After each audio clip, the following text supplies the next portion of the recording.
जय हिंद दोस्तों, वंदे मातरम। दिल्ली के पूर्व मुख्यमंत्री और आम आदमी पार्टी के राष्ट्रीय संयोजक अरविंद केजरीवाल एक बार फिर से अदालती फैसलों पर सवाल उठाते नजर आए हैं।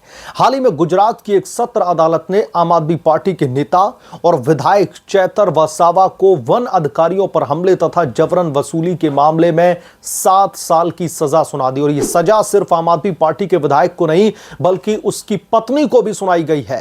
फैसला सुनते ही अरविंद केजरीवाल ने इसे ईडी पार्टी की साजिश और बीजेपी का फैसला बताते हुए जनता से बदला लेने की अपील कर डाली। जज का नाम लिए बिना उन्होंने अदालत की प्रक्रिया पर ही अविश्वास जता दिया। यह घटना दोस्तों कोई अलग थलग मामला नहीं, यह अरविंद केजरीवाल की पुरानी आदत का हिस्सा है। जब अदालत का फैसला उनके या फिर उनकी पार्टी के हक में आता है तो वो न्यायपालिका की तारीफ करते हैं, लेकिन जब फैसला उनके खिलाफ में जाता है तो कोर्ट, जज और पूरी व्यवस्था पर सवाल खड़े कर देते हैं। यह हिपोक्रेसी यानी कि पाखंड नहीं तो और क्या है।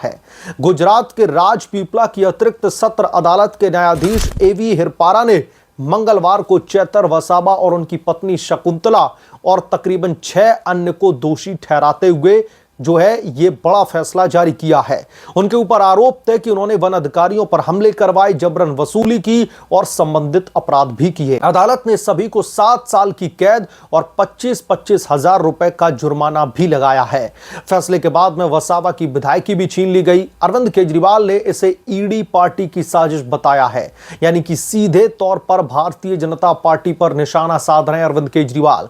उन्होंने दावा किया है कि वसावा आदिवासी मुद्दों पर आवाज उठाते थे, इसलिए उन्हें फंसाया गया है। लेकिन अदालत ने 3 साल पुराने मामले में सबूतों की जांच के आधार पर यह बड़ा फरमान जारी किया। सरकारी वकीलों ने भी मामले को मजबूत बताया। अरविंद केजरीवाल ने जज का नाम नहीं लिया, लेकिन फैसले को बीजेपी से जोड़ करके अदालत की स्वतंत्रता पर ही सवालिया निशान खड़े कर दिए। कुछ समय पहले दोस्तों दिल्ली हाईकोर्ट की जस्टिस स्वर्णकांता शर्मा शराब नीति घोटाले से जुड़े मामलों में सुनवाई कर रही थी। अरविंद केजरीवाल ने उन पर भी पक्षपात का आरोप लगाते हुए जो है खुद को केस से हटाने की मांग की थी। जब अदालत ने उनकी मांग को खारिज कर दिया तो अरविंद केजरीवाल ने जज पर हमला बोल दिया। उन्होंने लेटर लिख करके कहा था कि वो उस अदालत में व्यक्तिगत रूप से या फिर वकील के जरिए पेश नहीं होंगे। जस्टिस शर्मा ने इसके बाद में अवमानना की कार्रवाई शुरू की, लेकिन जब उसी अदालती प्रक्रिया में अरविंद केजरीवाल या फिर उनके सहयोगियों को राहत मिलती है तो वो क्या कहते हैं। शराब घोटाले में जब एक अदालत ने आरोप खारिज किए तो केजरीवाल ने इसे न्याय की जीत बता दिया और झूठे मुकदमों की हार बताया। यही डबल स्टैंडर्ड है। जब अदालतें केजरीवाल के हक में फैसला सुनाती हैं तो उनके हिसाब से लोकतंत्र मजबूत होने लगता है। अदालतें ठीक तरीके से काम कर रही हैं, संवैधानिक संस्थाओं में इनका जो भरोसा है वो बढ़ जाता है, लेकिन जब फैसला इनके खिलाफ में आता है तो इनका रोना शुरू हो जाता है। अरविंद केजरीवाल लंबे समय से न्यायपालिका को अपनी राजनीतिक लड़ाई का हिस्सा बनाने की कोशिश कर रहे हैं। उनके बयानों में बार बार साजिश, ईडी, सीबीआई, बीजेपी के एजेंट जैसे शब्द आते हैं।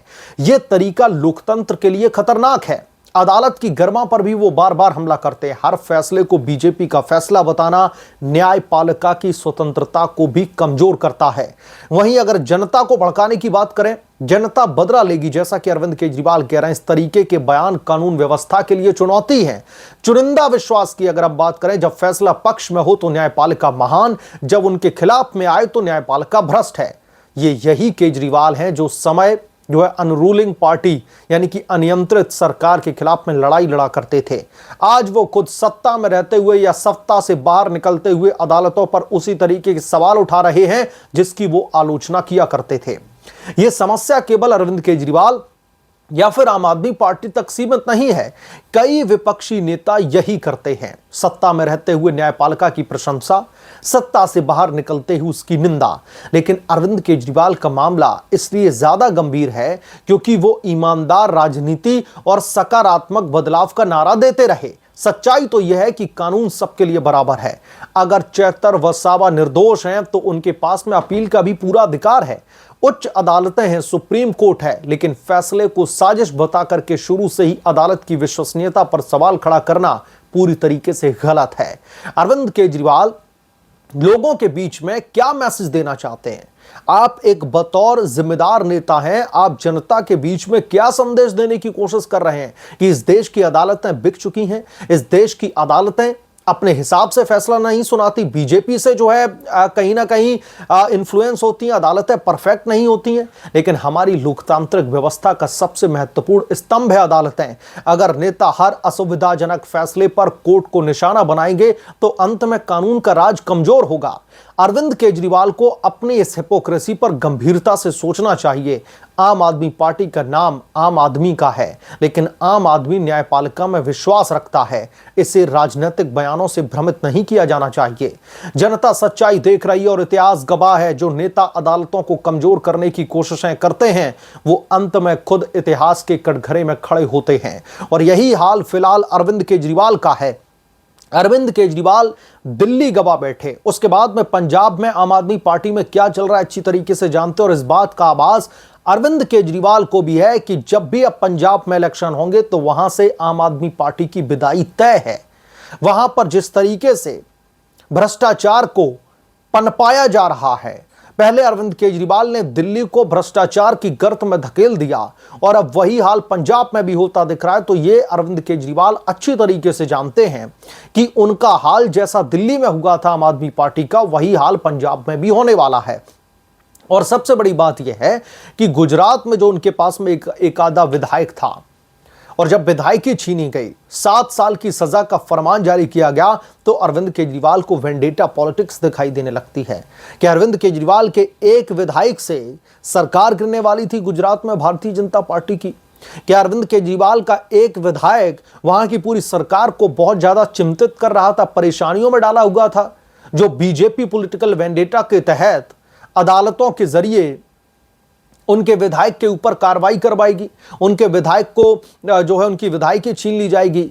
समस्या इस देश में यही है कि जब पुराने कांड का, पुराने कुकर्मों का हिसाब किया जाता है, जैसा कि उनके ऊपर गंभीर आरोप लगे, जबरन वसूली के उनके ऊपर आरोप लगे, तो जब उन आरोपों के सिलसिले में पिछले 3 साल से लगातार इस मामले पर, इस केस पर कार्रवाई चल रही है, और जब यह मामला अपने आखिरी पड़ाव में पहुंचता है और कोर्ट का नंबर आता है, जज का वक्त आता है कि अब उनको यह फैसला सुनाना है इस बाबत, तो अरविंद केजरीवाल जैसे नेता जो अपने आप को बहुत बड़ा इंटेलेक्चुअल मानते हैं, वो आकर के अदालती कार्रवाई पर ही सवालिया निशान खड़े करने लगते हैं।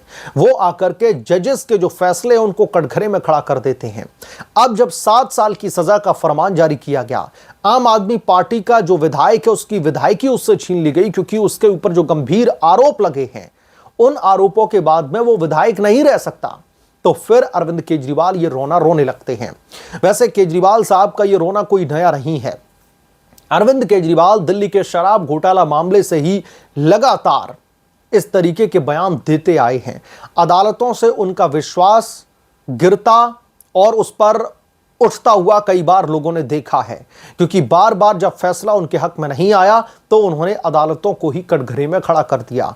एक बार तो स्पेसिफिकली यह कह दिया कि मैं उसकी अदालत में, या फिर जो उनके वकील हैं वो उस अदालत में पहुंचेंगे ही नहीं, जो कि मैंने एक वकील जज साहिब का नाम लिया था कि अगर उनकी अदालत में सुनवाई होगी तो उसके बाद में उन्होंने अवमानना की कार्रवाई तो की, लेकिन अपने आप को खुद से उस केस से अलग कर लिया था।